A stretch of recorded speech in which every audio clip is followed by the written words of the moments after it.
Assalamualaikum everyone. But today's topic is enthalpy of solution and enthalpy of hydration.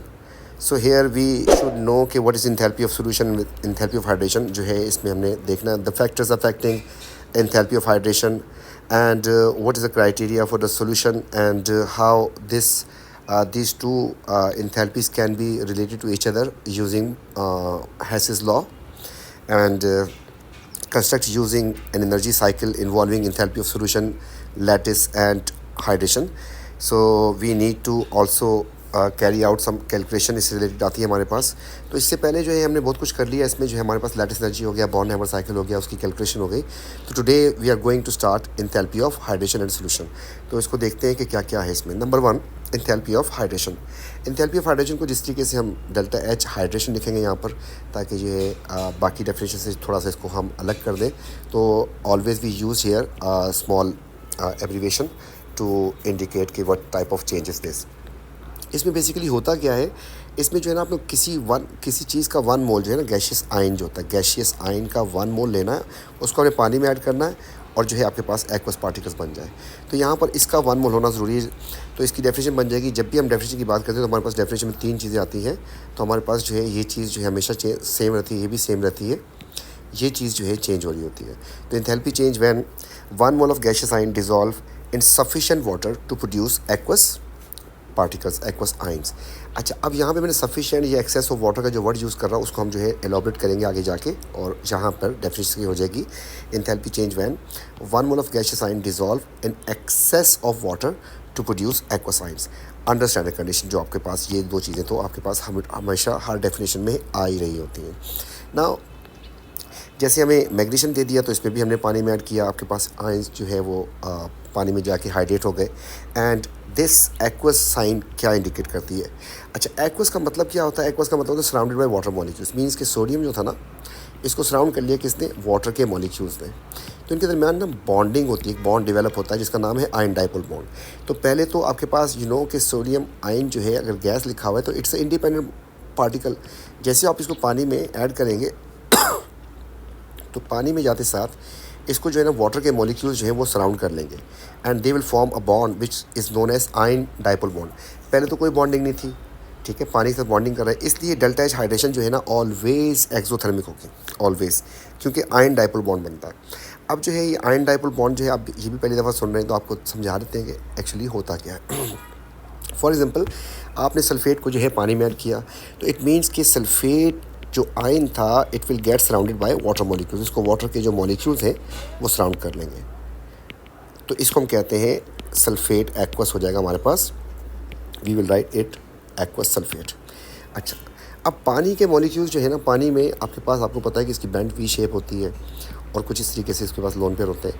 This side is partial negative while this side is partial positive. तो इसको sulphate को किस तरीके से surround करेंगे? Sulphate पे क्योंकि नेगेटिव चार्ज है इसलिए इसकी हाइड्रोजन जो है इनवर्ट होगी, जबकि ऑक्सीजन जो है रिपल्जन की वजह से आउटवर्ड हो जाएगी. तो आपके पास ये अरेंजमेंट होगी इसकी सराउंडिंग में कुछ इस तरीके से. यहाँ पर देखें तो फोर्स ऑफ अट्रैक्शन बन रही है, जबकि यहाँ पर देखें तो फोर्स ऑफ रिपल्जन बन रही है, इसलिए ऑक्सीजन आउटवर्ड हो जाएगा, जबकि ये इस तरीके से एक नहीं बहुत सारे मॉलिक्यूल्स जो हैं वाटर के उसको सराउंड कर लेंगे. तो यहाँ पर मैं सिर्फ 4 बना सका हूँ. तो ये नंबर जो है कैन बी चेंज, कुछ 6 भी हो सकता है. आपके पास 3 डायमेंशन होती है एक्स वाई जेड, तो 2x पे 2y पे 2z पे 6 भी हो सकते हैं और कम भी हो सकते हैं थोड़ा, लेकिन 6 से ज़्यादा नहीं हो सकते. तो आपके पास जब ये आ जाएंगे तो इनके दरमियान एक फोर्स डेवलप हो रही है और ये फोर्स जो है, इसी फोर्स का नाम जो है हमने रखा है आयन डाइपोल बॉन्ड. मतलब इसको कह रहा हूँ मैं आयन, जबकि इसके ऊपर जो पोल्स आ रहे हैं इसे हम कहते हैं डाइपोल, ठीक है. तो this bond is known as ion dipole bond. तो इस तरह का बॉन्ड बन जाता है इनके दरमियान. इस तरीके से अगर मैं बात करता हूँ सोडियम की, तो सोडियम को पानी में जब ऐड करूँगा तो आपको पता है कि अब वाटर इसको किस तरीके से सराउंड करेगा. अब वाटर इसको कुछ इस तरीके से सराउंड करेगा, क्योंकि यहाँ पे अट्रैक्शन बन रही है जबकि यहाँ पे रिपल्जन. तो hydrogen will be outward and oxygen will be inward.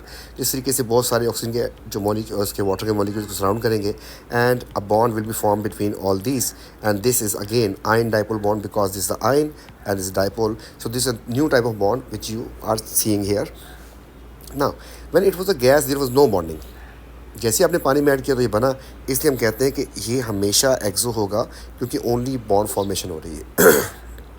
ना अब जब एक्सो होगा तो इससे पहले हमारे पास ऐसी कोई चेंज थी, एंथैल्पी थी जो हमेशा एक्सो होती हो, तो that was the lattice energy. तो जब लैटिस एनर्जी हमने कहा कि एक्सो होती है तो फिर हमने फैक्टर्स देखे थे कि कितनी ज़्यादा एक्सो होगी.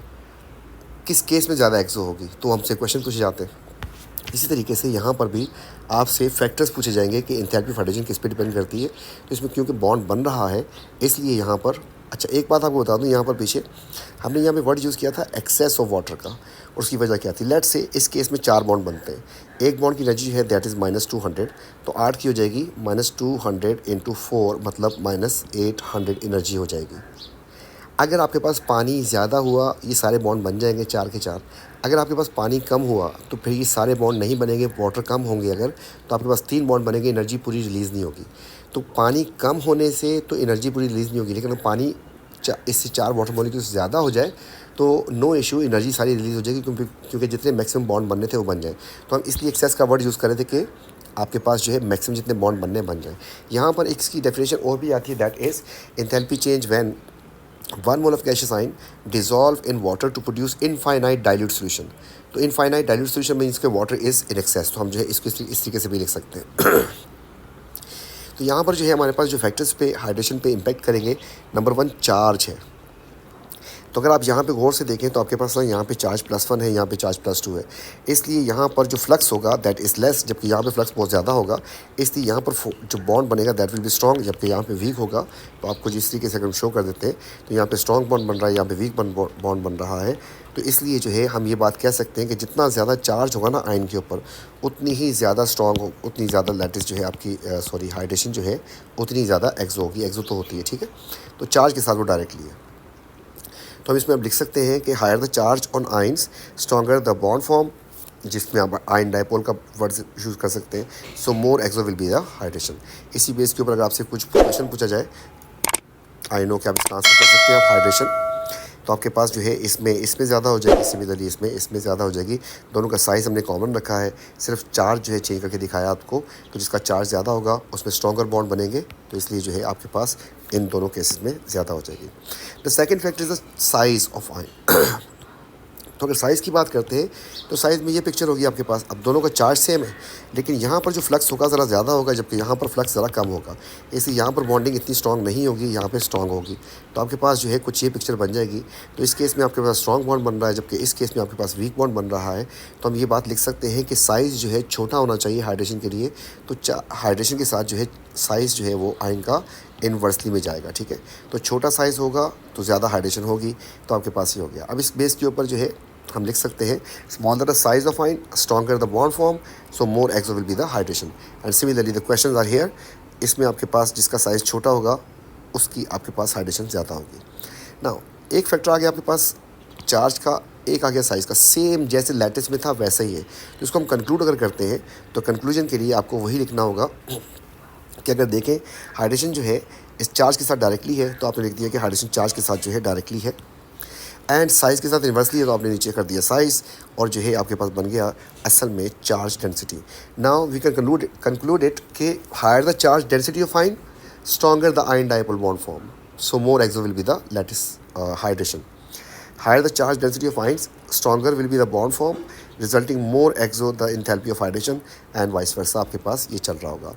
एग्जैक्टली आप समझ लें कि बिल्कुल जैसे लैटिस में था वैसे ही दोनों चीज़ों पर डिपेंड करता है। तो अब जो है अगर लैटिस में ये बात आपको बता दी थी कि कंक्लूड कर दिया था कि चार्ज डेंसिटी है, तो फिर जो है यहाँ पर दोबारा हमने साइज़ और इसका जिक्र इसलिए किया है कि आपको जब भी बात स्टार्ट करनी होगी किसकी हाइड्रेशन ज़्यादा है किसकी कम, तो आपको हमेशा जो है पहले कॉन्टेक्स्ट में यूज़ करना होगा। पहली स्टेटमेंट आपकी होगी, आप स्टार्ट करेंगे बात को कि चार्ज या साइज़ से, then you will move toward कि चार्ज डेंसिटी, फिर आप बताएंगे स्ट्रॉन्ग या वीक बॉन्ड, एंड उसके बाद जो है then you will be able to conclude के आप जो है उसकी बताएंगे कि स्ट्रॉन्गर बॉन्ड बने या वीक बॉन्ड बने, उसकी बेस के ऊपर आपका जो है इसका सोल्यूशन बनेगा।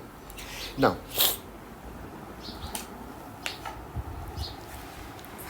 द नेक्स्ट थिंग इज़ ये क्वेश्चन आपके पास, इसमें देखिए क्वेश्चन को गौर से पढ़िएगा। इसमें इसने बोल्ड किया हुआ इसने कहा बैरियम आयन की लेस एक्सोथर्मिक क्यों होती है hydration as compare to calcium के। तो पहले जाएँ पीरियोडिक में चेक करें। जब पीरियोडिक में चेक करेंगे तो आपको दोनों ग्रुप 2 में मिलेंगे।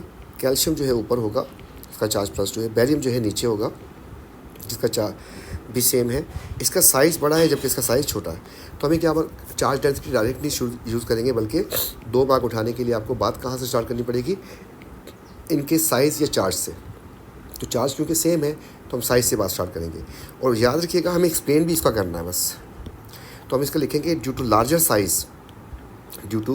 Size of barium ion than calcium ion its charge density is lower. पूछा इसका था चार्ज डेंसिटी, पहले हमने बात स्टार्ट की साइज से क्योंकि चार्ज दोनों का सेम था, और उसके बाद जो हम चार्ज डेंसिटी पे चले गए लोअर होगी। उसके बाद वीक बॉन्ड बनेंगे resulting weaker ion dipole bond formation, so less exothermic will be the hydration. इसी तरीके से आपके पास कह रहा है यहाँ पर हाइड्रेशन की डेफिनेशन लिख दें, तो आपको पता है कि शुरू और आखिर में जो लगाना था वो तो लगाना था। तो होता क्या basically 1 mole of gaseous ions dissolve in excess of water to produce aqueous ions। तो आपके पास जो है ये वाली बात जो है aqueous ions बनेंगे क्योंकि गैशियस आयन आप यूज़ कर रहे हैं, तो ये तो हो जाएगा। अब आपके पास कह रहा है कि मोर क्यों है इसकी ब्रोमाइड की आयोडाइड से। Again both belong to group 7, आप जाएँ उसमें तो ब्रोमीन आपको ऊपर मिलेगा, आयोडीन नीचे मिलेगा। इसका भी चार्ज -1, इसका भी चार्ज -1, इसका साइज़ छोटा है, इसका साइज़ बड़ा है। अब आपसे पूछ रहे हैं इसकी ज़्यादा क्यों है, तो आपने वही बात अब यहाँ पे ऐसे लिखनी है कि due to smaller size of bromide ion. तो ब्रोमीन एटम मत लिखिएगा, मार्क कट जाएगा आपका, क्योंकि ब्रोमाइड के बारे में पूछा है। और चार्ज डेंसिटी जो है होती ही आयन की, एटम वेटम का वर्ड मत यूज़ कीजिएगा, कम से कम ये लिख दें साथ। अगर जैसे मैंने ब्रोमाइड आयन लिखा है, अगर आप ये नहीं लिखते आप कम से कम ये चीज़ लगाएं ताकि उसको पता चले कि हम किसकी बात करें। याद रखिएगा चार्ज डेंसिटी सिर्फ आयन्स की होती है। तो due to smaller size of bromide ion than iodide its charge density is higher, again resulting stronger ion dipole bond formation and more exo will be the hydration. वहाँ पे उसने less का पूछा था, तो वहाँ पे हमारे पास लेस एक्सोथर्मिक थी हाइड्रेशन, वीकर बॉन्ड बने थे। इसके बाद जो हमारे पास जो है नेक्स्ट डेफिनेशन जो आ जाती है that is enthalpy of solution. Enthalpy of solution को जो है हम डेल्टा HSOL से या SOLN से शॉर्ट फॉर्म में रिप्रेजेंट कर देते हैं। यहाँ पर क्या होता है सोल्यूशन में, यहाँ पर भी आपको लग रहा है कुछ पानी से रिलेटेड चीज़ होगी।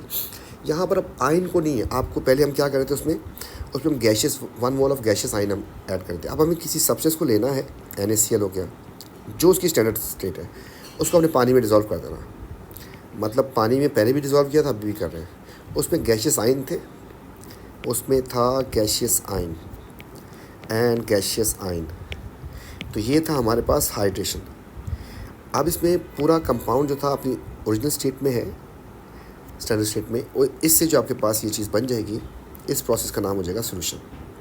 तो आपके पास 1 mole of a substance completely dissolve in access, again वही बॉन्ड जो बनने वो बन जाए, इसलिए हमने एक्सेस का वर्ड यूज़ किया वर्ड, और ये वाली बात आपको पता है फिक्स्ड है।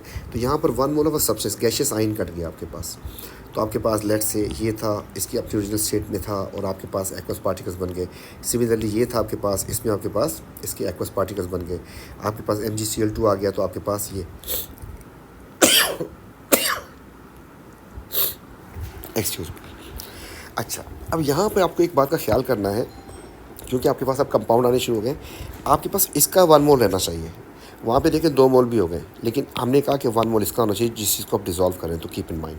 सिमिलरली आपके पास ये आयनिक किए थे, आपके पास कोवलेंट भी डिज़ोल्व हो सकते हैं, तो जब इसको डिज़ोल्व करेंगे इसमें आयंस तो नहीं बनेंगे, इसमें आपके पास ये पार्टिकल्स ऐसे के ऐसे ही रहेंगे and they will form hydrogen bond, तो फिर एक्वस हो जाएंगे, क्योंकि कोवलेंट में आयंस तो नहीं बन सकते ना। तो आपके पास यहाँ पर जो भी सब्सटेंस होगा उसका 1 मोल लेना है, उसको पानी में डिज़ोल्व करना है। यहाँ पर मैंने आयंस नहीं लिखा, मैंने एक्वस पार्टिकल लिखा है, जबकि पिछली वाली डेफिनेशन में अगर आप देख सकें तो यहाँ पे हमने लिखा था एक्वस आयंस लिखा था, बन जाते हैं। यहाँ पे आपके पास एक्वस पार्टिकल्स का वर्ड यूज़ किया, क्योंकि आयंस भी हो सकते हैं और मॉलिक्यूल भी हो सकते हैं। सिमिलरली अगर आप आयोडीन को पानी में ऐड करते हैं जो कि सॉलिड होती है, आपके पास आयोडीन जाके एक्वस हो जाएगी, उसको कुछ भी नहीं हुआ, ठीक है। तो इस तरीके से अब इनमें जो है हमने देखना है कि ये एंडोथर्मिक प्रोसेस होगा या एक्सोथर्मिक होगा। तो इसके लिए आप थोड़ा सा गौर करें, तो आपके पास यहाँ पे आपको नज़र आएगा दिस हैज़ आयनिक बॉन्ड, इसमें आयनिक बॉन्ड था, जबकि यहाँ पर कौन सा बॉन्ड है, आयन डाइपोल बॉन्ड है यहाँ पर। तो आपके पास दोनों काम हो रहे हैं, आयनिक बॉन्ड टूट रहा है और जबकि ये वाला बॉन्ड बन रहा है। इसलिए जो है अगर आप यहाँ पर गौर कर सकें तो इन सब में जो है आयनिक बॉन्ड जो था, इन सब में ये आयनिक थे, इसमें सब में आयनिक बॉन्ड जो है ब्रेक हो रहा है एंड आयन डाइपोल बॉन्ड जो है उसकी फॉर्मेशन हो रही है। सिमिलरली यहाँ पर ग्लूकोज का मॉलिक्यूल आपने काइल कार्बन के चक्कर में देखा होगा, जिनके पास bio they know very well. तो कार्बन स्केलेटन में आपके पास OH एंड H लगे होते हैं यहाँ पर, OH and H, तो इसकी वजह से आपके पास ये इसमें हाइड्रोजन बॉन्डिंग होती है और पानी के साथ भी हाइड्रोजन बॉन्डिंग बनाएगा, इसलिए हाइड्रोजन बॉन्ड ही ब्रेक होते हैं इसके एंड हाइड्रोजन बॉन्डिंग बनते हैं वाटर के साथ। तो यहाँ पर आपके पास दूसरी टाइप की बॉन्डिंग जो है हो रही है। यहाँ पे आयनिक बॉन्ड टूटे थे, यहाँ पे आपके पास हाइड्रोजन बॉन्ड टूट रहा है एंड यहाँ पर आपके पास आयन डाइपोल बॉन्ड बना था, जबकि यहाँ पे आपके पास अगेन हाइड्रोजन बॉन्ड बन रहा है। क्योंकि bond breaking and bond formation दोनों इन्वॉल्व है, तो it can be endo as well as exo, क्योंकि bond breaking bond formation both are involve here. तो इसलिए जो है इंथैल्पी ऑफ सॉल्यूशन की वैल्यू नेगेटिव और पॉजिटिव दोनों हो सकती है। और इस बेस के ऊपर जो है हम पहली दफ़ा जो है आपको एक चीज़ बताने जा रहे हैं, that is the criteria for the solubility of a substance. मतलब अगर किसी सब्सटेंस की हमारे पास डेल्टा एच सोल्यूशन की वैल्यू आ जाएगी, तो then we will be able to predict कि whether it is a soluble, less soluble या मोर सॉल्युबल या इनसॉल्युबल, हम बता सकते हैं। लेकिन डेल्टा एच सोल्यूशन की वैल्यू अगर हमारे पास नेगेटिव आती है ना, नेगेटिव एक्सो और या आएगी एंडो, दोनों आ सकती हैं, क्योंकि बॉन्ड ब्रेकिंग बॉन्ड फॉर्मेशन दोनों इन्वॉल्व है। तो सॉल्युबिलिटी का क्राइटेरिया ये है कि अगर एक्सो होगा तो सॉल्युबल होगा, एक्सो होगा तो सॉल्युबल हो जाएगा, और अगर एंडो हुआ तो फिर इनसॉल्युबल हो जाएगा या लेस सॉल्युबल हो जाएगा। तो ये हमारे पास क्राइटेरिया बन गया। इससे पहले हमने ओ लेवल से सॉल्युबिलिटी रूल को जो है हमने रट्टा मारा था कि ये सॉल्युबल होते हैं, ये इनसॉल्युबल होते हैं, लेकिन अब जो है दिस द फर्स्ट टाइम कि हमारे पास क्राइटेरिया आ रहा है कि कौन सा कंपाउंड सॉल्युबल होगा और कौन सा कंपाउंड इनसॉल्युबल होगा। तो कीप इन माइंड कि एक्सो होगा, मतलब स्पॉन्टेनियस रिएक्शन जैसी चीज़ है ये, तो सॉल्युबल, एंड ये नॉन स्पॉन्टेनियस है आपके पास। नॉन स्पॉन्टेनियस का मतलब जो है जो खुद ब खुद ना हो रहा हो ऐसा, और वो जो है हम आगे जाके भी इसको देखेंगे। तो एक्सो जो है सॉल्युबल और एंडो ये इस तरीके से हमने वहाँ भी पढ़ा था लैटिस में भी, एक्सो हो तो मोर स्टेबल था कंपाउंड, और अगर एंडो तो खैर होती नहीं थी वो लैटिस। यहाँ पर अब अगर आपसे कहते हैं ना एक मार्क के लिए कि why AgCl is insoluble, now you have some information, then you can write the answer for 1 mark. You can say कि इसकी जो डेल्टा एच सोल्यूशन जो है ना इनसॉल्युबल है ना, यू हैव टू से कि इट इज़ एंडोथर्मिक या पॉजिटिव। तो आप इसका आंसर ये लिख सकते हैं। सिमिलरली अगर आपसे कहते हैं कि it's highly soluble, then you can write कि सोल्यूशन की वैल्यू जो है enthalpy solution that is negative या फिर एक्सोथर्मिक। अब इनको हम लिंक करने जा रहे हैं, हाइड्रेशन को, सोल्यूशन को, लैटिस को। देखिए पहली बात तो ये है ना, इसमें देखें आपके पास क्या हो रहा है कि आपका जो कंपाउंड था that has been convert into aqueous particles, इस इंथैल्पी का नाम हो जाएगा डेल्टा एच सोल्यूशन। तो आपने डेल्टा एच सोल्यूशन लिख दिया यहाँ पर। अब जो है हमें इसके साथ जो दूसरी चीज़ पड़ी थी दैट वाज हाइड्रेशन। तो ये हाइड्रेशन नहीं, ये सोल्यूशन हो गई। हाइड्रेशन में क्या होता था, आपके पास ये जो चीज़ बनती थी किस चीज़ से बनती थी, गैशियस आयन से। तो ये भी गैशियस आयन ले लें आप। इस प्रोसेस का नाम जो है डेल्टा एच हाइड्रेशन हो जाता है। इस बेस के ऊपर हम लिख सकते हैं कि यहाँ से जो कन्वर्जन है हमारे पास ये हाइड्रेशन है। एंड सिमिलरली अगर हम इसकी बात करते हैं इसकी, तो आपके पास गैशियस आयन से 1 mole of ionic solid from its gaseous ion, इसका नाम था लैटिस एनर्जी। तो आपके पास जो है ये होगी आपके पास लैटिस एनर्जी। तो आपके पास जो है अब जो है ये साइकिल अगर कंप्लीट हो गया, इन तीनों को हमने आपस में लिंक कर दिया है, तो अगर हम इस तरफ से इस तरफ जाएँ तो हमारे पास ये जो है एरो अगेंस्ट जा रहा है, ये साथ है हमारे, तो इसकी वैल्यू नेगेटिव हो जाएगी। जब इसी जैसी थी वैसी रहेगी, तो आपके पास जो डेल्टा एच सोल्यूशन था इज इक्वल हो जाएगा minus delta H lattice and plus delta H hydration. तो ऐसा हो जाएगा आपके पास। तो इस बेस के ऊपर आप जो है इसको लिख देंगे। अब इसको रीअरेंज कर दें अगर आप, क्योंकि पॉजिटिव वाले को यहाँ पे लेके आ जाए, नेगेटिव वाले को यहाँ ले जाएं, तो थोड़ा सा और बेहतर हो जाएगा। तो आपके पास ये क्राइटेरिया बन गया आपके पास, किसी कंपाउंड की सॉल्युबिलिटी के लिए 3 फैक्टर्स जो है उनके ऊपर डिपेंड करता है। सोल्यूशन जो है फाइनली बताएगा आपको सॉल्युबल इनसॉल्युबल, लेकिन हमने देखा कि सोल्यूशन खुद जो है वो डिपेंड कर रहा है हाइड्रेशन और लैटिस के ऊपर। तो इसलिए जो है अब जो है हम इसके लिए 2 मार्क के लिए भी लिख सकते हैं इसका आंसर, कि हमसे अगर कहता है कि सॉल्युबल है या इनसॉल्युबल है, तो अब आपको सोचना है थोड़ा सा कि किस वक्त जो है आपके पास आंसर जो है सॉल्युबिलिटी के हिसाब से सही आएगा। तो इस बेस पे आपको ये देखना है कि सोल्यूशन जो है क्योंकि डिपेंड करती है हाइड्रेशन और लैटिस दोनों पे, तो सॉल्युबिलिटी ऑफ आयनिक कंपाउंड जो होती है वो भी दोनों पे डिपेंड करेगी। इसलिए यहाँ पर क्योंकि ये रिलेशन के दरमियान बन रहा है, तो आपको ये याद रखना है कि इन दोनों के ऊपर डिपेंड करेगा सोल्यूशन की वैल्यू क्या आएगी। हमने ये बात की थी अगर नेगेटिव आएगी तो इसका मतलब सॉल्युबल होगा, अगर पॉजिटिव आएगी इसकी वैल्यू तो इसका मतलब इनसॉल्युबल होगा, ये हमने बता दिया था। लेकिन ये खुद जो है डिपेंडेंट है इनके ऊपर। अब आपको यहाँ पर ख्याल क्या करना, ख्याल ये करना है कि अभी वैसे आप लोग क्या सोचेंगे, अगर आप नेगेटिव आंसर लाना चाहते हैं तो आपको लगेगा कि यार इसका आंसर बड़ा हो, इसका आंसर छोटा हो, तो आपके पास नेगेटिव आंसर आ जाएगा। लेकिन एक्चुअली बिल्कुल ऐसा है नहीं। क्यों? आप एक बात भूल गए हैं कि हाइड्रेशन जो है वो भी नेगेटिव होती है और लैटिस भी नेगेटिव होती है। तो ये बात आप लोग भूल चुके हैं कि delta H hydration and lattice दोनों ही एक्सो होती हैं। तो जो आप सोच रहे थे वो गलत था। इसलिए ये बात बताया था आपको। हाइड्रोजन किस पे डिपेंड करती है? हाइड्रोजन में क्या होता है आपके पास, सिर्फ आयन डाइपोल बॉन्ड बनता है, इसलिए हमेशा एक्सो। सिमिलरली हमारे पास लैटिस में हमारे पास जो है आयनिक बॉन्ड फॉर्मेशन होती है, इसलिए ये हमेशा एक्सो होती है। तो जब ये दोनों एक्सो होती है तो जो आप सोच रहे थे उसकी बेस के ऊपर बात नहीं बन सकती। तो यहाँ पे आते हैं, if you want to make it soluble, मतलब सॉल्युबल बनाना है, आपका आंसर क्या होना चाहिए? माइनस में आंसर आना चाहिए। माइनस में आंसर लाने के लिए आपके पास किसकी वैल्यू ज़्यादा होनी चाहिए, किसकी कम होनी चाहिए? तो जो आप सोच रहे थे कि ऐसा कर देंगे, जो नेगेटिव से लग रहा था आपको, तो वो बात गलत हो जाएगी। क्यों गलत हो जाएगी? इसका आंसर भी नेगेटिव में ही होता है और इसका आंसर भी नेगेटिव में ही होता है, और ऐसा करने से आपके पास आंसर क्या आ जाएगा? Actually positive 300। So this is wrong. जबकि अगर इसका उल्टा करूँ मैं, इसका उल्टा करूँ, उल्टा ये कि इसको ज़्यादा कर दूँ, इसको कम कर दूँ, तो फिर देखिएगा आपके पास -500 एंड -200। अब आपके पास आंसर जो है -300 आ जाएगा, जो कि सॉल्युबल होगा। तो आपके पास जो है ये बात याद रखनी है कि दोनों नेगेटिव है, तो फिर आपसे गलती नहीं होगी। और वैसे भी जो है अगर आप जिसको बिल्कुल कॉम्प्रिहेंड करना चाहते हैं तो याद रखिएगा, अगर हाइड्रोजन ज़्यादा होगी तो सॉल्युबल होगा, और अगर लैटिस ज़्यादा होगी तो इनसॉल्युबल होगा। हाइड्रोजन ज़्यादा, शॉर्टकट क्या हो गया आपके पास? हाइड्रोजन ज़्यादा होगी तो इसका मतलब पानी में खुश है, और लैटिस ज़्यादा तो वो आयनिक्स लैटिस में ही ज़्यादा खुश है। बस ऐसे समझ लीजिएगा, ठीक है। तो अब इस बेस के ऊपर जो है सॉल्युबल कंपाउंड के लिए आपको क्या करना है? सॉल्युबल कंपाउंड के लिए आपके पास हाइड्रोजन ज़्यादा होनी चाहिए। जब हाइड्रोजन ज़्यादा होगी आपके पास आंसर इसका आ जाएगा नेगेटिव में, जिसका मतलब हो गया कि सॉल्युबल है कंपाउंड। एंड सिमिलरली आपके पास इनसॉल्युबल के लिए लैटिस की फॉर्म में ज़्यादा स्टेबल है, लैटिस ज़्यादा होनी चाहिए। तो आपके पास लैटिस की अगर वैल्यू ज़्यादा लिखता हूँ मैं, तो आपके पास इस तरीके से आंसर पॉजिटिव आ जाएगा, और पॉजिटिव इंथैल्पी ऑफ सॉल्यूशन आएगी। इसका मतलब कि इट इज़ इनसॉल्युबल या लेस सॉल्युबल। तो ये हमारे पास क्राइटेरिया इसके लिए फिक्स हो गया, चल गया। अब अगर 2 मार्क के लिए आपसे कहता है कि सॉल्युबल इनसॉल्युबल, सेम क्वेश्चन है 2 मार्क के लिए। 1 मार्क तो उसी बात का है कि सोल्यूशन की वैल्यू जो है ना इनसॉल्युबल, मैंने लिखा कि डेल्टा सोल्यूशन जो है वो इसकी पॉजिटिव है, जबकि इसकी लिखी डेल्टा सोल्यूशन जो है वो नेगेटिव है। लेकिन अब जो है आपको बताना है कि इनसॉल्युबल है, तो आपको पता है किस फॉर्म में खुश है? फिर लैटिस की फॉर्म में खुश है। Lattice is greater than hydrogen, तो lattice is greater, we will say कि the enthalpy of lattice of AgCl is greater than enthalpy of hydrogen of Ag and Cl. So resulting enthalpy of solution positive, जिसकी वजह से endothermic हो जाएगा। और ये calculation करवा के दिखा चुके हैं। अगर इसकी वैल्यू ज़्यादा होगी और इसकी कम होगी आपके पास, तब आपके पास आंसर पॉजिटिव आ रहा है। एंड सिमिलरली यहाँ भी आपको बताना है, तो आपको वही लिखना है कि इसकी हाइड्रोजन जो है लैटिस से ज़्यादा होगी, तो इसके बाद आपके पास एंथैल्पी ऑफ सॉल्यूशन इसकी नेगेटिव हो जाएगी, जिसका मतलब एक्सोथर्मिक हो जाएगा। अब जो है इसमें आखिरी चीज़ जो है वो है हमारे पास कुछ डेफिनेशन। तो डेफिनेशन जब भी लिखते थे, मैंने आपसे कहा था कि डेफिनेशन अभी कंपाइल करने जा रहे हैं, बिल्कुल वाइंड अप करने जा रहे हैं इस चैप्टर को। तो आपसे ये भी पूछा जाता है कि यार ये प्रोसेस एंडो है या एक्सो है, तो क्यों एंडो है क्यों एक्सो, ऐसी बात हो सकती है।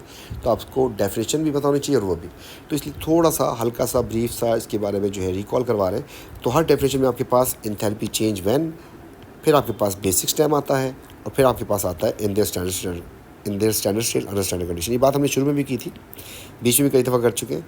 तो ये चीज़ हमेशा कांस्टेंट चल रही होती है, सिर्फ ये चीज़ जो है चेंज हो रही होती है। इस बेस के ऊपर देखिए मैंने एंथैल्पी चेंज व्हेन लिख दिया and in their standard state standard condition कर दिया। तो यहाँ पे एंथैल्पी लिखते हैं कोई भी, लेट्स से फॉर्मेशन। तो फॉर्मेशन में एक्चुअली क्या होता था? 1 mole of a compound is form. तो 1 mole of a compound produce from its constituent elements, और फिर हम लगा देंगे शुरू में ये वाली बात और आखिर में ये वाली बात। तो क्या होता था? आपके पास ये कंपाउंड है, इसमें जो जो एलिमेंट्स आप लिखते हैं पीछे, कॉपर है, सल्फ़र है एंड ऑक्सीजन है, फिर ये डायटोमिक में ये भी लिखना पड़ेगा आपको, फिर बैलेंसिंग भी करनी पड़ेगी, ये हो जाएगी, और फिर इनकी ओरिजिनल स्टेट लगा देंगे आपके पास। इस तरीके से आपके पास ये इसकी इक्वेशन कंप्लीट हो जाएगी। तो आपके पास ये इसके 3 एलिमेंट्स है, उनकी आपने फिजिकल स्टेट भी लगा दी। एंड सिमिलरली आपके पास इसमें आपके पास सोडियम है, फिर हाइड्रोजन है, फिर आपके पास कार्बन है, फिर ऑक्सीजन है। क्योंकि आपके पास डायटोमिक फॉर्म में होते हैं दोनों, तो आपने 2 लगा दिया, जबकि उनके साथ लगाने की ज़रूरत नहीं है ना। बैलेंसिंग करने के लिए आपको इसको 1.5 करना पड़ेगा, तो आपने यहाँ पर 1.5 करना है इसको, ठीक है। तो आपके पास ऑक्सीजन पूरा हो जाए। और हाइड्रोजन आपके पास 1 होना चाहिए था, इसको आपने हाफ़ करना था, ठीक है। तो ये छोटा सा यहाँ पे मिस्टेक है अभी फ़िलहाल, तो इसको मैं अभी नहीं, अब इसको नोट कर लें। तो अभी करूँगा तो वो जो है प्रॉब्लम आ जाएगा फिर मेरे पास दोबारा इसको अंडू करने में ना। इसमें आपके पास ये 2 एलिमेंट्स आ गए, आपने लिख दिया उनको। अच्छा, अब जो है यहाँ पे याद रखिएगा, इसका 1 मोल बनना चाहिए था। तो आपके पास इसका जब 1 मोल रखेंगे तो ये चीज़ें चेंज हो सकती हैं। जैसे आपके पास ये 2 आएगा, ठीक है, यहाँ पर इस तरीके से ऑक्सीजन, यहाँ पे आपके पास 1.5 आएगा, ये हाफ़ आएगा, तो ये चीज़ें चेंज हो सकती हैं। लेकिन इसका 1 मोल रहना चाहिए था, ये था आपके पास। अब इसको गौर से देखें, कॉपर में कौन सी बॉन्डिंग थी, मेटालिक। इसमें कौन सी बॉन्डिंग थी, कोवेलेंट। इसमें कौन सी बॉन्डिंग थी, कोवेलेंट।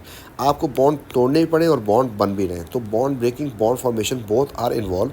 तो इसलिए आपके पास जो फॉर्मेशन होती है ना, formation, this can be endothermic as well as exothermic, because bond breaking and bond formation both are involve. आपके पास रिएक्टेंट मतलब एलिमेंट्स के बॉन्ड टूटेंगे एंड कंपाउंड में बॉन्ड बनेंगे, तो इसलिए याद रखिएगा कि फॉर्मेशन एंडो एक्सो दोनों हो सकती है। Second definition is combustion. जैसे यहाँ पे 1 मोल बनना ज़रूरी था, वहाँ पे 1 मोल का जलना ज़रूरी है। तो हमारे पास यहाँ पे enthalpy change when 1 mole of a substance completely burned in excess of oxygen to produce its respective oxide. तो हमारे पास ये 3 एलिमेंट्स हैं अगर, और 3 मतलब यहाँ पर हमारे पास सब्सटेंसेस हैं, क्योंकि एलिमेंट भी बर्न होता है और कंपाउंड भी होता है, इसलिए हमने यहाँ पे वर्ड जो यूज़ किया है दैट इज़ सब्सटेंस का वर्ड यूज़ किया है, ठीक है। तो इसको जलाएंगे तो क्या होगा, कुछ भी नहीं होगा भाई। आपके पास जलाने का मतलब होता है ऑक्सीजन सिलेक्शन। इसमें एच था, सल्फ़र था, इसमें आपके पास कार्बन है, फिर हाइड्रोजन है, फिर Cl है। जबकि यहाँ इनके रिस्पेक्टिव ऑक्साइड बनाने हैं, ऑक्साइड बना दें आप। और ऑक्साइड रिस्पेक्टिव बनाने के लिए आपको बताया था, ए से बताते हुए आ रहे, इसकी वैलेंसी 2 इसकी 1, तो आपके पास फार्मूला बन जाएगा ये। सल्फ़र का रिस्पेक्टिव ऑक्साइड जो आपको याद रखना होता है वो SO2 होता है, H2SO3। इसका जो वही वैलेंसी आ जाएगा 2 and 4, तो आपके पास CO2 बन जाएगा, एंड वैलेंसी 2 1, तो आपके पास जो है इस तरीके से बन जाएगा। इसके बहुत सारे ऑक्साइड हो सकते थे, तो आपके पास सिमिलरली फास्फोरस का जो ऑक्साइड होता है दैट इज़ P4O10। ये हमने पीरियोडिसिटी हमने पढ़ा था AS में। तो हायर ऑक्सीडेशन स्टेट जो है एक्सिबिट करता है। तो आपने जो है इनसे ऑक्साइड बना दिए इनके। जब ऑक्साइड्स बन जाएंगे इनके, तो उसके लिए आपको बैलेंसिंग के लिए ऑक्सीजन लगानी पड़ेगी, और ऑक्सीजन जब आ रही है इस तरफ, इसका मतलब कि कंबस्टन ही हो रही है और आपके पास इनके रिस्पेक्टिव ऑक्साइड बन गए। यहाँ पर एक चीज़ का ख्याल कीजिएगा, यहाँ पे 1 मोल होना चाहिए, उसकी बैलेंसिंग में आपको 1 मोल की ज़रूरत नहीं है। वहाँ पर देखें तो अगर आपके पास यहाँ पर मुझे 2 करने पड़ेंगे एंड बाकी सब बैलेंस्ड है। सिमिलरली यहाँ पर आपके पास ऑलरेडी बैलेंस है, तो यहाँ पर आप जो भी नंबर लगा दें नो इशू, लेकिन यहाँ पर आप नहीं लगा सकते। तो 1 मोल जिसका बोला हुआ है ना, उसको आपने 1 मोल ही रखना है। हमारे पास यहाँ पर 1 मोल इसका फिक्स था, यहाँ पर इसका फिक्स था। इस तरीके से नेक्स्ट डेफिनेशन जो है हमारे पास दैट इज़ एटोमाइजेशन। ये भी हम करके आए थे। एटोमाइजेशन जो है, अच्छा कंबस्टन जो है हमारे पास जो है ना, कंबस्टन हमेशा एक्सोथर्मिक होती है। क्यों एक्सोथर्मिक होती है, यहाँ पे भी अगर गौर से देखें तो बॉन्ड टूटे भी हैं एंड बॉन्ड फॉर्म भी हो रहे हैं। तो बॉन्ड ब्रेकिंग, बॉन्ड फॉर्मेशन बहुत इन्वॉल्व। तो बच्चा कहेगा, आप कहेंगे यार ये कैसे हो सकता है। फिर ऊपर भी कहा था कि बॉन्ड ब्रेकिंग, बॉन्ड फॉर्मेशन वो एंड एक्सो दोनों हो रहे थे, ऐसा क्यों। याद रखिएगा, oxygen form stronger bond. Oxygen के साथ जब भी बॉन्डिंग होती है किसी भी चीज़ की, तो बॉन्ड एनर्जी ज़रा ज़्यादा होती है, इसलिए रिलीज एनर्जी इज़ ग्रेटर। तो यहाँ पर जो एनर्जी रिलीज़ हो रही है ना, वो ग्रेटर होती है एज़ कम्पेयर टू एब्जॉर्ब। तो oxygen always form stronger bond, ये इसका आंसर हो जाएगा। तो आपके पास जो है एक्सो होगा हमेशा कंबस्टन। सिवाय एक कि उसके बारे में बात तो नहीं करता, फिर भी बता देता हूँ आपको। ये जो होता है ना N2O2, ये भी आपके पास कंबस्टन ही है, लेकिन दिस इज़ एंडो। और उसकी एंडो की आपको वजह समझ आ रही होगी कि नाइट्रोजन का जो ट्रिपल बॉन्ड है that is too strong, activation energy बहुत ज़्यादा है, इसलिए आपके पास ये एंडो हो जाता है। बाकी जो है हर किसी केस में जो स्ट्रॉन्ग बॉन्ड बनते हैं क्योंकि ऑक्सीजन के, तो आपके पास हमेशा एक्सो होगा। एटोमाइजेशन में आपके पास 1 मोल ऑफ गैशियस एटम बनना चाहिए। तो 1 मोल ऑफ गैशियस एटम बनाने के लिए किस चीज़ से बनना चाहिए, अपने एलिमेंट की से बनना चाहिए। तो इफ़ यू कैन सी, तो यहाँ पर अगेन यू कैन सी कि मेटालिक बॉन्ड इसका टूटा है, तो आपने उसको सेपरेट किया, आयंस बनाए, ठीक है। ये हमने वहाँ पे बात की थी, हमारे पास मेटल आयंस होंगे इसमें, एंड फिर आपके पास C ऑफ इलेक्ट्रॉन होगा। If you want to make it atom you need to break this bond, and this is metallic bond आपको तोड़ना पड़ेगा। सिमिलरली यहाँ पर आपको कोवेलेंट बॉन्ड तोड़ना पड़ेगा। तो एटोमाइजेशन हमेशा हमारे पास एंडोथर्मिक होती है, क्योंकि हमारे पास हमेशा बॉन्ड ब्रेकिंग हो रही होती है आइदर, क्योंकि एलिमेंट जो है हमारे पास 2 ही टाइप के होते हैं, या तो मेटल या फिर नॉन मेटल। तो अगर मेटल होगी तो मेटालिक बॉन्ड टूटेगा, और अगर नॉन मेटल होगी तो आपके पास कोवेलेंट बॉन्ड तोड़ना पड़ेगा। तो आपके पास यहाँ पर 1 मोल इसका होना ज़रूरी है। The next definition is vaporisation. अब आप खुद सोचिए वेपराइजेशन में क्या होता होगा। 1 मोल ऑफ गैसेस वेपर बनते होंगे भाई। अच्छा गैसेस लगा दी ऐसे मुफ्त में मैंने, वेपर्स बनते होंगे 1 मोल, क्योंकि वेपर तो गैस ही होते हैं। तो 1 मोल ऑफ वेपर्स अब किस चीज़ से बनने चाहिए। देखिए वेपर हर चीज़ के नहीं बन सकते। आपके पास वॉल है सीमेंट की, कंक्रीट की, उसके वेपर्स नहीं बन सकते। लेकिन अगर आपके पास आयोडीन है उसके वेपर बन जाते हैं, फिनाइल की गोली है उसके वेपर बन जाएंगे, आपके पास एल्कोहल है उसके वेपर बन जाएंगे। तो अभी यहाँ पे लिखना पड़ेगा वोलेटाइल सब्सटेंस। तो 1 mole of gases vapour, 1 mole of vapours produce from a volatile substance. अब ये वोलेटाइल सब्सटेंस सॉलिड भी हो सकता है, लिक्विड भी हो सकता है, ठीक है। तो आपके पास ये दोनों से, तो आपके पास यहाँ पे देखें तो आपके पास यहाँ पर, एंड सिमिलरली आपके पास आयोडीन जो सॉलिड था यहाँ पर भी वेपर्स बन रहे हैं आपके पास। इन दोनों केस में यू कैन सी तो बॉन्ड टूट ही रहे हैं, इसलिए इंथैल्पी ऑफ वेपराइजेशन भी, यहाँ पर आपके पास हाइड्रोजन बॉन्ड टूटा है, यहाँ पर आपके पास वान ओवर फोर्सेस टूटी है। तो हमेशा हमारे पास एंडोथर्मिक ही होगा, क्योंकि bond breaking always take place, ठीक है। तो आपके पास इंटरमोलिकुलर फोर्सेज जो होती हैं, इसमें हाइड्रोजन बॉन्ड होगी, इसमें वान डेर वाल होगी, इसमें हाइड्रोजन बॉन्ड होगी, तो यही टूटेंगे, इसलिए हमेशा हमारे पास ये एंडोथर्मिक ही होगा, ये वाला process. The next definition is हमारे पास न्यूट्रलाइजेशन में हमारे पास इंस्टेड ऑफ 1 मोल बल्कि 3 दफ़ा 1 मोल आता है। तो हमारे पास यहाँ पर 1 mole of hydrogen ion react with 1 mole of OH ion to produce 1 mole of water. 3 दफ़ा लिखना पड़ता है, जैसे हम लैटिस जिसमें हम लिखते आयोनाइजेशन एनर्जी में एंड इलेक्ट्रॉन अफिनिटी में। तो यहाँ पर हमारे पास 1 mole of hydrogen ion neutralise by 1 mole of hydroxide ion to produce 1 mole of water. तो ये आपको लिखना पड़ेगा। इसमें टाइप ऑफ पर्टिकुलर बॉन्ड जब बन रहा है that is this is actually HOH, जबकि ये आपके पास ऐसा था, जबकि ये आपके पास ऐसा था। तो इफ़ यू सी तो only this bond is form. तो जब हमेशा यही बॉन्ड बनेगा और एक ही बॉन्ड बनेगा तो इसकी एनर्जी भी फिक्स होती है, जो हमने आपको AS में करवाई थी -57 किलो जूल पर मोल होती है। हमेशा एक्सो होगा क्योंकि बॉन्ड फॉर्मेशन ही हो रही है। एंड आपके पास ये न्यूट्रलाइजेशन हो गई। इसके बाद सोल्यूशन की बात आ रही है, तो सोल्यूशन अभी हम करके आए थे।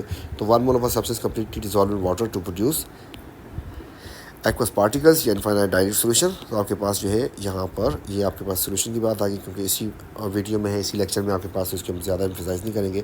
अगेन यू नीड टू, जिस तरीके से ये एक्सो था इसमें भी चेक करना आपको, इसमें ये एंडो भी है एंड एक्सो भी है, क्योंकि बॉन्ड टूट भी रहे हैं, आयनिक बॉन्ड टूट रहे हैं एंड आयन डाइपोल बॉन्ड बन रहे हैं, इसलिए हमारे पास ये एंडो एक्सो दोनों हो सकती है। और यही बात हमने पढ़ी थी कि एंडो होगा तो इनसॉल्युबल और एक्सो होगा तो सॉल्युबल। इसके बाद जो हमारे पास आ जाती है हाइड्रेशन में आपको पता है कि 1 मोल ऑफ गैसियस आयन पानी में डिसॉल्व करना था, क्योंकि यहाँ पे तो बॉन्डिंग थी नहीं, यहाँ पे बॉन्ड बन रहा है, हमेशा एक्सो होगी, हमेशा, क्योंकि only ion dipole bond formation करती है यहाँ पर। तो आपके पास ये था पूरा इसका जो एंथैल्पीज़ की जो चीज़ें थी ख़त्म हो गई। तो हमारे पास जो है इसी हाइड्रेशन सोल्यूशन जो इसका हमने वेब बनाया था ना, ये जो साइकिल बनाया है, इसकी बेस के ऊपर हमारे पास ग्रुप 2 में हमने एक चीज़ आपको मिस करवा दी थी, छोड़ दी थी, वो A2 का पार्ट था, that was solubility of group 2 sulphates. अब क्योंकि सॉल्युबिलिटी का क्राइटेरिया हमें पता चल चुका है कि सॉल्युबिलिटी जो है वो डिपेंड करती है किसके ऊपर, सोल्यूशन की वैल्यू के ऊपर, इसलिए जो है हम जो है ग्रुप 2 का जो रिमेनिंग पार्ट था वो आपको नेक्स्ट वीडियो में करवाएंगे। और उसमें जो है हम ग्रुप 2 से रेलिवेंसी में हमारे पास thermal decomposition of carbonate nitrate जो है वो भी आपको यहाँ पे पूछा जाता है, तो उसके बारे में बात करेंगे। तो इंशाल्लाह मिलते हैं नेक्स्ट वीडियो में नेक्स्ट टॉपिक के साथ, दैट इज़ ग्रुप 2। तब तक के लिए टेक केयर, अल्लाह हाफिज़।